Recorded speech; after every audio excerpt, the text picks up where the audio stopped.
నీవు కన్నీళ్లు విడుచుట నేను చూసి తిని.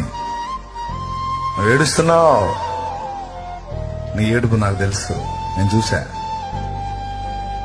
దేవునికి తెలుసండి నువ్వు ఎప్పుడు ఏడుస్తున్నావో, ఎక్కడ ఏడుస్తున్నావో, ఏ స్థితిలో ఏడుస్తున్నావో.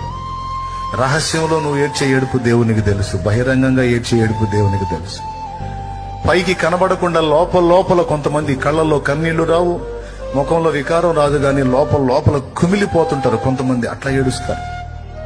బయటికి మళ్ళీ మామూలుగానే ఉంటారు, లోపల గందరగోళం అయిపోతుంటారు, ఏడుస్తుంటారు ఘోరంగా. నువ్వు ఎలా దుఃఖపడుతున్నావో నీ దుఃఖం దేవునికి తెలుసు, నాకు తెలుసు అన్న. నీవు కన్నీళ్లు విడుచుట నేను చూసి తిని. నీ ప్రార్థన అతి పెద్ద ప్రార్థన, పెద్ద శబ్దంతో చేసిన ప్రార్థన కాదు. ఏడుస్తూ ఏడుపులో నువ్వు వేడుకున్నా ఆ వేడుకోలు నేను విన్నా. నేను నిన్ను బాగు చేస్తా, బాగుపడవా.